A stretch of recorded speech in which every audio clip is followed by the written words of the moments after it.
Hey guys, this is going to be my how I got started on YouTube video. I don't even know how many years ago it was now.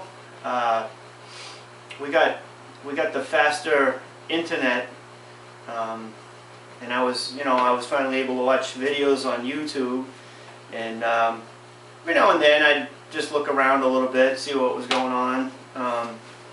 Then sooner or later I went obviously to an automotive part of YouTube, and I found a guy called Dave's Farm up in Ontario, and he put up some interesting stuff, did a lot of cool things, did a lot of blowing up airbags and crazy stuff, and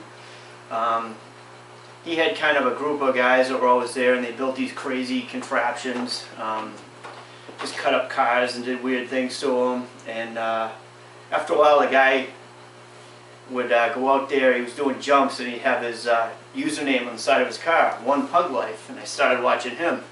And pretty funny guy, kind of a language all of his own, the way he talks. And he ended up jumping a motorhome, getting this huge head start, going up this hill and just launching. And when he came down, I mean, it was an epic jump with a big motorhome like that. When he came down, he got hurt, broke his back. He left a bed frame over his head or something for one of those motorhomes that came down on him. But then I don't know, all kinds of crazy stuff started happening at Dave's Farm, so I didn't really watch it. He actually got pulled from YouTube, I think, and I watched One Pug Life for a while, and he rented a shop from a guy that some of you guys watch, Canadian Catalyst. And he had some really funny videos from that place, and now he's got his own place, and I still watch him now and then.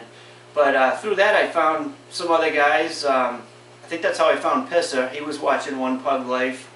There's a guy up near Boston that I kind of got in contact with. I was like, oh, another guy from my state, you know, and he does... He's Arctic Cat Keith, he calls himself now. He does small engine repair and stuff like that. And I just kind of was in contact with those guys for a little while. And I really don't remember when.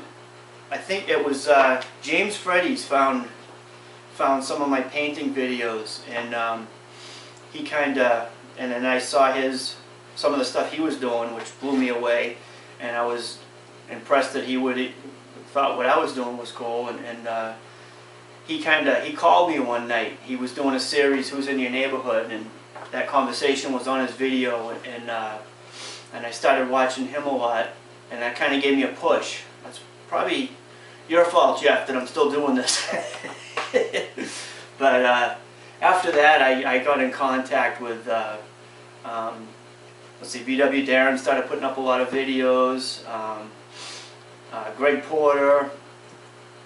There was another guy up in Canada that I was watching. I was like, man, your accent sounds real familiar, because I have family up in part of Canada, and sure enough, the Rick Fix right near where my family was. That was really cool.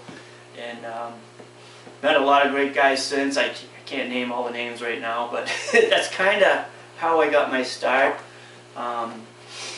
It's been a cool ride.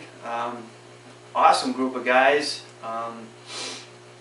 Sometimes I'll put up a video that's probably boring, but if somebody out there like the shift linkage cables they just did on my Saturn, most people I wouldn't expect to watch that, but I looked for videos on how to do that, and there wasn't any. So somebody else runs into that situation, as I hear it is starting to be a problem.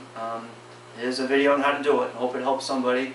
Because if it wasn't that, it would have been a transmission, and that would have been much uglier. But so, since we're talking about Canada, I haven't been drinking a lot of beer, but time for a cold beverage. It's funny. What got me thinking of that is we had a local company called Cape Cod Beer. My wife had these, they're kind of cool bottles. She wanted to make either something to put a candle in, or maybe even some kind of a light. And she had me look on YouTube on how to cut a bottle, and I was really surprised how easy it was to do. I looked at a few and then I came up with my own idea. I just took some copper wire, wrapped it around the bottom, took my propane torch and just heated around that circle, quenched it in cold water. The bottom just pops right off, almost like you cut it. It's pretty wild. So I'm going to try and make something. I'm going to get a few more bottles.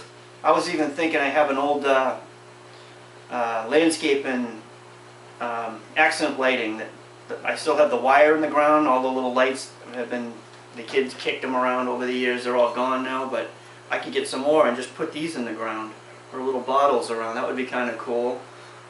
These will probably be just to go over a candle with the little top off, of course. But anyways, that's my story, how I got into it, and having a blast with it. Still going. So many cool guys now. All over the world now, you know, England, Australia, and that's what, there's always something new coming along that's like, wow, this is really cool.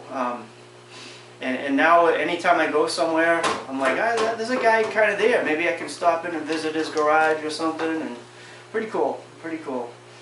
It's been a good ride, and I hope it continues for a long time. Take it easy, guys. Nope, I can't quite end it just yet. All of these guys are about the time that I was really getting into it. It really had something to do with it.